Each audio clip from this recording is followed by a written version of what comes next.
చాలా సాహసాలు చేయడం అనేది చాలామందికి కొంచెం భయంగా ఉంటుంది అండ్ అందరికీ ఆ టాలెంట్ ఉండదు.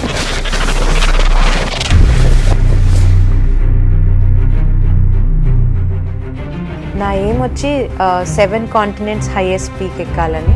దాంట్లో యూరోప్ కాంటినెంట్ అది హైయెస్ట్ పీక్.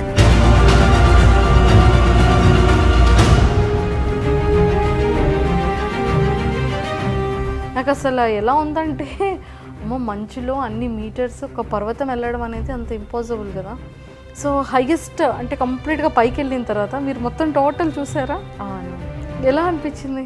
చూస్తాను. నేను ప్రతి మౌంటైన్ పైన డ్యాన్స్ చేస్తాను. బికాజ్ నా సీక్రెట్ ఏంటంటే బాడీ మూమెంట్ ఉంటే వెచ్చగా ఉంటుంది బాడీ అని. సో అది అవుట్ ఆఫ్ హ్యాపీనెస్ అనొచ్చు, సమ్మిట్ అనొచ్చు, ఏదైనా నేను అలా కీలీకి ప్రతి మౌంటైన్కి ఎవ్రీ టైం అన్నీ చూస్తాను. మినిమం హాఫ్ అన్ అవర్ అలా ఉండి చూసి ఫొటోస్ తీసుకొని. సిగ్నల్ ఉంటుంది అక్కడ? లేదు, నార్మల్ ఫోన్ మామూలుగా మనం క్యారీ చేసుకుంటాం ఫొటోస్ కోసం. అది కొన్ని డేస్ దాచిపెట్టుకొని బ్యాటరీస్ మైనస్లో, అంటే చాలా స్పీడ్గా అయిపోతుంది కదా బ్యాటరీ. నార్మల్గా ఇక్కడే అట్లాగా ఉంటుంది, మైనస్లో ఇంకా కొంచెం స్పీడ్గా అయిపోద్ది. సో అవి లోపల జాకెట్ లోపల దాచిపెట్టుకొని వాటిని వామ్గా ఉంచి ఓన్లీ సమ్మిట్ ఫోటో ఇంపార్టెంట్ ఇప్పుడు మనకి లైఫ్లో. చాలా పెద్ద అచీవ్మెంట్స్ కూడా ఇవన్నీ. సో మిమ్మల్ని మీరు ఎలా కాపాడుకుంటారు? 20-30 డేస్ బిఫోరే డిసైడ్ అయిపోతాను అంతే. నాకు అంత లాంగ్ టైం కూడా ఎప్పుడు దొరకలేదు ప్రిపేర్ అవ్వడానికి. రైట్, నేను నెక్స్ట్ మంత్ మౌంటైన్ వెళ్తున్నాను, ఈ ఫిట్నెస్ చేద్దాము అట్లా. ఎవ్రీడే ఫిట్నెస్ ఉంటుంది.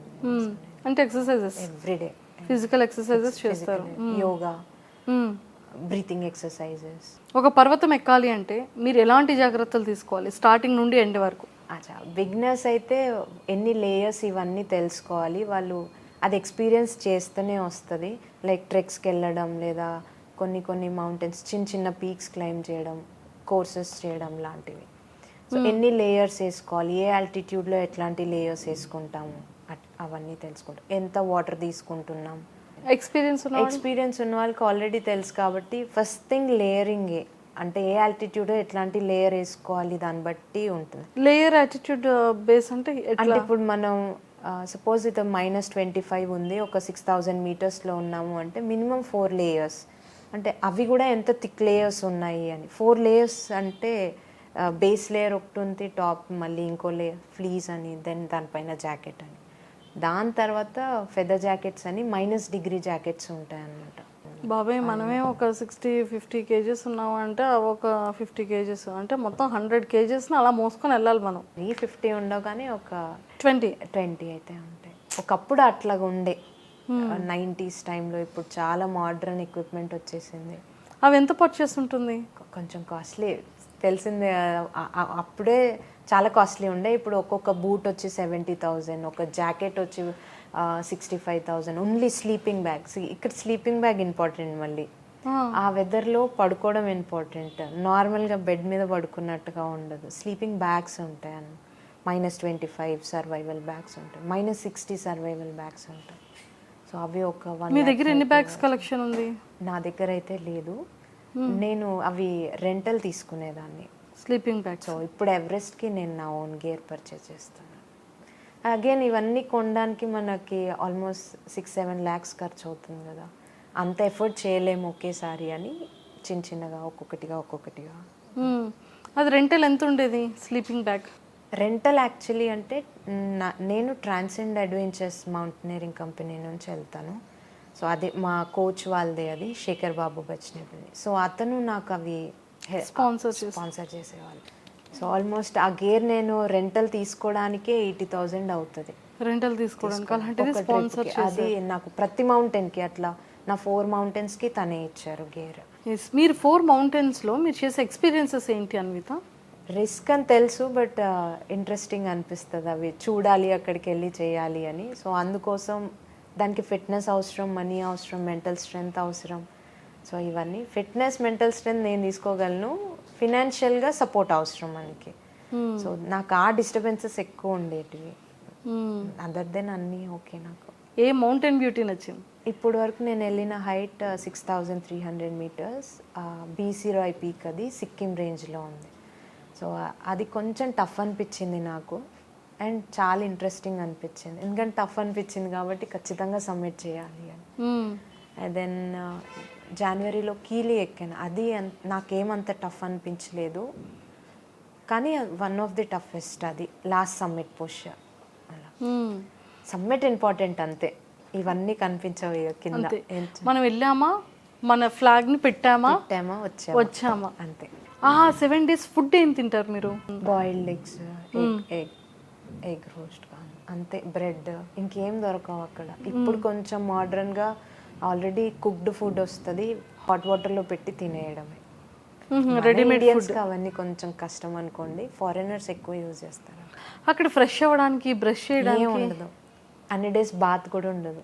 మరి వాష్రూమ్ వచ్చేటప్పుడు ఎట్లా? వాష్రూమ్స్ ఉంటాయి మౌంటైన్స్లో. ఒక సైడ్ వాష్రూమ్ ఏరియా పెడతారు, టెంట్స్ వేస్తారు వాటికి కూడా, ఒక సైడ్ కిచెన్ ఏరియా పెడతారు. సో అట్లాగా అనమాట. ఈ రోజు స్టార్ట్ అవుతారు కదా, మళ్ళీ రిటర్న్ వచ్చేంత వరకు మీరు ఏం చేస్తుంటారు, ఎలా పడుకుంటారు, ఏ ఫుడ్ తింటూ ఉంటారు, ఎలా ఉంటుంది అంటే లైక్ మీటర్స్ మీకు 2 sticks కూడా ఉంటాయి కదా ఇలా ఎక్కడానికి? ట్రెక్కింగ్ పోల్స్ అండి. Trekking poles. సో అవన్నీ వాటన్నిటి గురించి చెప్పండి. ట్రెక్కింగ్ పోల్స్ మోస్ట్లీ ట్రెక్కింగ్ వాటికి యూజ్ చేస్తాము, బట్ మౌంటైన్స్లో కొంచెం తక్కువే. అవి హైట్స్కి వెళ్తూ ఉంటే వాటి ప్లేస్లో ఐస్ యాక్స్ అని ఉంటాయి, అంటే మౌంటైనర్స్కి అది ఇంకో హ్యాండ్ లాగా అనమాట. సో అవి ఇంత కొంచెమే ఉంటుంది, బట్ వాటి టెక్నిక్స్ నేర్పిస్తారు మనకి. పడిపోయినప్పుడు ఎట్లా రెస్క్యూ చేయాలి, మీ ముందు ఇంకెవరైనా పడిపోతే మీరు ఎలా రెస్క్యూ చేయాలి, మీకు ఎలా రెస్క్యూ చేసుకోవాలి, ఇలాంటివి. అసలు ప్రమాదాలు ఎందుకు జరుగుతూ ఉంటాయి అన్విత? అంటే లైక్ ఎందుకు చనిపోతారు అక్కడ? ఫస్ట్ వెదర్ అనలైజ్ చేయడం ఒకటి, అందరికీ తెలుస్తుంది. మౌంటైన్లో వెళ్ళక ముందుకే మనకు ఇప్పుడున్న టెక్నాలజీకి 1 month ఎట్లా వెదర్ ఉందో కూడా మనకు తెలిసిపోతుంది. అంటే ఎలా తెలుస్తుంది మనకి? సాటిలైట్. మనకి ఇప్పుడు ఇక్కడ వెదర్ ఎలా తెలుస్తుందో అక్కడ కూడా అంతే. సేమ్ మనం మొబైల్లో చెక్ చేసుకోవచ్చు ఎన్ని డిగ్రీస్ ఉంది ఏంటి అనేది. సో గైడ్స్కి ఇంకా క్లియర్గా ఉంటుంది, అది వాళ్ళు అనలైజ్ చేయగలరు. ఫస్ట్ థింగ్, బాగా ఎక్కువ డెత్స్ అయ్యే రీజన్ వచ్చేసి, సపోజ్ ఎక్కువ ఎవరెస్ట్ లేదా 8,000 meters ఎబో పీక్స్ అన్నిటిని డెత్ జోన్ పీక్స్ అంటారు. సమ్మిట్ అవ్వడం ఎంత ఇంపార్టెంటో, రిటర్న్ కిందికి రావడం కూడా అంతే ఇంపార్టెంట్. యాక్చువల్గా రిటర్న్లోనే ఎక్కువ జరుగుతాయి, 90% రిటర్న్లోనే జరుగుతాయి. రిటర్న్లో అంటే ఎందుకంటే రెక్లెస్ మైండ్తో ఉంటాం, సమ్మిట్ అయిపోయింది, ఖుషిగా ఉంటాం, రఫ్గా నడుచుకుంటూ రావడం, ఏమి పట్టించుకోకుండా. కొన్ని టైమ్స్ ఎక్కే టైంలోనే ఎక్కువ ఆక్సిజన్ తీసేసుకొని రిటర్న్లో ఆక్సిజన్ ఉండకపోవడం. అక్కడ ఆక్సిజన్ కూడా తక్కువ దొరుకుతుంది, అసలు ఆక్సిజన్ చాలా తక్కువ. ఎందుకని అంటే కంప్లీట్ హై ఆల్టిట్యూడ్స్లో ఆక్సిజన్ ఉండదు, హైలో. ఓకే, 8,000, అందుకే 8,000 meters ఎబో పీక్స్ అనే డెత్ జోన్ పీక్స్ అంటారు. మీరు ఇక్కడ స్టార్ట్ అయ్యే ముందు కానీ గైడ్ దగ్గరికి మీరు వెళ్ళేటప్పుడు కానీ ఎలాంటి టెస్టులు పెడుతుంటారు గైడ్స్? ఫిట్నెస్ టెస్ట్ అయితే ఖచ్చితంగా, మెడికల్ రిపోర్ట్ చాలా ఇంపార్టెంట్. ఓకే, ఏ టెస్ట్ ఉంటుంది మెడికల్గా? అంత బాడీ చెకప్ అవుతుంది అక్కడ చేస్తారు. ఇక్కడ రిపోర్ట్సే ఉంటాయి. ఏ టెస్ట్లు ఉంటాయి? విటమిన్ టెస్ట్లు ఉంటాయి, బ్రీతింగ్ టెస్ట్లు ఉంటాయి, బ్లడ్స్ ఉంటాయి, హార్ట్ రేట్ టెస్ట్ ఉంటుంది. దానికి ఎంత అమౌంట్ మోస్ట్లీ అవ్వచ్చు? మొత్తం టోటల్ బాడీ ఒక 8,000-9,000 అవుతుంది. 8,000 to 9,000 అదొకటి. అండ్ ఇక్కడ నుండి అక్కడికి మీరు ఎలా వెళ్తారు? ఫ్లైట్. అక్కడ దిగేసి మళ్ళీ అక్కడ నుంచి ఇంకొంచెం దూరం. అండ్ మీరు ఎప్పుడైనా రిస్క్ ఫ్యాక్ట్ చేసిందంటే ఎలాంటి టైప్ ఆఫ్ రిస్క్ మీరు ఫేస్ చేశారు? అది ఎలాంటి మూమెంట్స్లో, ఎక్కడెక్కడ? ఎల్బ్రూస్ ఎక్కినప్పుడు ఇక్కడ చిల్ బర్న్ అయింది. సమ్మిట్ టైంలో నేను ఫోటో కోసం అని చెప్పి ఒక తీసేసాను ఇది. సో పెద్ద పెద్ద మిటన్స్ ఉండడం వల్ల పెట్టుకోలేకపోయాను. కింది వరకు ఆల్మోస్ట్ ఒక half an hour వరకు అట్లాగే ఓపెన్ చేసుకొని వచ్చాను.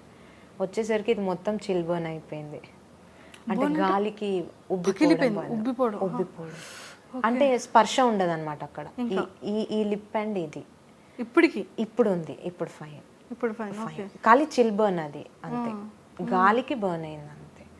అట్లా బాగా అంటే ఫ్రాస్ట్ బైట్ అంటారంట, ఫింగర్స్కి, లెగ్స్కి స్వెట్ వస్తుంది కదా మనం నడుస్తున్నప్పుడు. సో ఆగితే మళ్ళీ గాలి వస్తుంది, వాటికి తగిలి ఆ ఏరియాలో ఫ్రాస్ట్ బైట్ అవుతుంది, అంటే బ్లాక్ అయిపోతుంది. మెల్లిగా పైకి వెళ్తుంటే ఇంకా ఆ ఏరియాలో స్పర్శ ఉండదు. అవి మోస్ట్లీ ఎక్కువ జరిగేటివి అవే. కొంచెం కేర్ తీసుకుంటే, నాలెడ్జ్ ఉంటే సెట్ అవుతుంది. ఆకలేసేదా ఎప్పుడైనా అన్విత? నాకు చాలా ఆకలేసేది. పాపం ఏం చేసేవాళ్ళు ఆ టైంలో?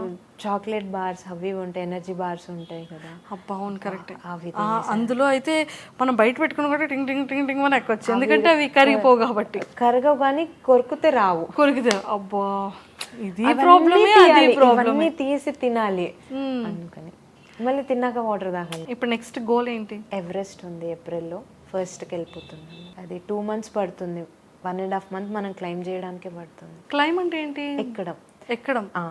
అమ్మ బాబాయ్ 1.5 month ఎక్కాలా? ఎక్కాలి. అంటే ఎట్లా ఉంటుందంటే కొంత ప్లేస్ వరకు, అంటే ఒక 500 meters క్లైమ్ చేసి దెన్ రిటర్న్ వచ్చేస్తాం. అక్లమటైజేషన్ అంటారు దాన్ని, అలవాటు కావడానికి, బాడీ అండ్ బ్రెయిన్ ఆ ఆక్సిజన్ తీసుకోవడానికి కొంత హైట్కి వెళ్తాం, మళ్ళీ వచ్చి బేస్ క్యాంప్, దెన్ ఇంకో కొంచెం వెళ్తాం, మళ్ళీ అలాగా మళ్ళీ క్యాంప్ 1 అని, అడ్వాన్స్ క్యాంప్ అని, క్యాంప్ 2 అని, క్యాంప్ 3 అని. అక్కడ ట్రైనర్ ఉంటారు, సపరేట్ ట్రైనర్. ఒక్క గైడ్, అదే ఆ షెర్పానే మనతో వస్తారు, షెర్పా కమ్ గైడ్. అంటే మీరు ఇందాక నేమ్ చెప్పారు తను నాకు ఎల్బ్రూస్లో వచ్చారు, ఇప్పుడు వేరే వాళ్ళు ఉన్నారు. ఇప్పుడు మళ్ళీ వేరే వాళ్ళు మళ్ళీ మారుతూ ఉంటారు. ఎప్పుడు మారుతారు, ఎవ్రీ పీక్కి కొత్త వాళ్ళు. నేను కీలి ఎక్కినప్పుడు వేరే వాళ్ళు ఉండే. కానీ కంప్లీట్ పర్వతం అయితే ఎక్కలేం కదా? ఎక్కాలి, ఎక్కుతాము. అంటే 1 meter ఎక్కాలి, ఎక్కుతాము, అదే సమ్మిట్. టాప్ వరకు ఎక్కితేనే సమ్మిట్. Okay okay okay. ఇండియాలో ఫస్ట్ ఉమెన్ మీరు. ఎవరెస్ట్ చాలా మంది ఎక్కారే? ఎవరెస్ట్ ఎక్కారు. తెలంగాణ నుంచి పూర్ణ మలవత్, యంగెస్ట్ గర్ల్, 13 years ఉన్నప్పుడే ఆమె ఎవరెస్ట్ క్లైమ్ చేశారు. గిన్నిస్ వరల్డ్ రికార్డ్ అమ్మాయిది. బాబా బాబా, ఇలా ప్రౌడ్ మూమెంట్ అనిపిస్తుంటుంది. తక్కువ టైంలో, తక్కువ ఏజ్లో 13 years, ఇంకా వరల్డ్ రికార్డ్. ఆ తర్వాత ఎవరు ఎక్కలేరు, ఇంకా అయిపోయింది, తీసేశారు అది. ఓన్లీ 17 years ఎబో వాళ్ళే ఎక్కాలి ఇప్పుడు. సో తనతో పాటు ఆనంద్ అని, తను కూడా తెలంగాణ తనే, సో తను క్లైమ్ చేశారు. సో ఆ తర్వాత ఇప్పుడు నేను second women. And gold medal ఏమైనా తీసుకోవాలి, గిన్నిస్ రికార్డ్ అవ్వాలి, అలాంటివి ఏమైనా టార్గెట్స్ ఉన్నాయా? లిమ్కా ఉండే ఎల్బ్రూస్ దానికి. ఇంకా నేను అంటే ఫొటోస్ అయితే వాళ్ళకి ఇవ్వడం జరిగింది. ఏదైనా సాధించాలని ఉంది గట్టిగా. సో ఇప్పుడు ఒక మౌంటైన్ ఎక్కాలి అంటే ట్రైనింగ్ ఉంటుంది అన్నారు కదా, ఈ ట్రైనింగ్ ఇన్స్టిట్యూట్స్ ఎక్కడెక్కడ ఉంటుంటాయి? భువనగిరిలో ఉందండి ఒకటి, రాక్ క్లైంబింగ్ స్కూల్ భువనగిరి అని. నేను అక్కడ ఇన్స్ట్రక్టర్గా వర్క్ చేస్తున్నాను ఇప్పుడు. సో నేను నేర్చుకుంది అక్కడే, మీరు ఇంకొకరికి ట్రైనింగ్ ఇస్తుంది అక్కడే? ఓ ఎక్సలెంట్. సో అది ఏషియాస్ ఫస్ట్ మోనోలిథిక్ రాక్. అది ఒక సింగిల్ రాక్, అదంతా 650 feet ఉంటుంది అనమాట. సో అక్కడ ట్రైన్ చేస్తుంది, నేను అక్కడే ట్రైనింగ్, ఎక్కడం రావడం, లోడ్ వేసుకొని ఎక్కడం రావడం. నేను ఫిట్నెస్ ట్రైనింగ్ అక్కడే చేసుకుంటాను. సో మోస్ట్లీ మౌంటైన్స్కి వెళ్ళే ముందు అది బెస్ట్ ప్లేస్ ట్రైన్ చేసుకొని, చాలామంది అక్కడికి వచ్చే ట్రైన్ చేసుకుంటారు. ఆ ప్లేసెస్కి ముంబై, బెంగళూరు అలా వచ్చి చేసుకొని వెళ్తూ ఉంటారు. భువనగిరిలో ఉంది.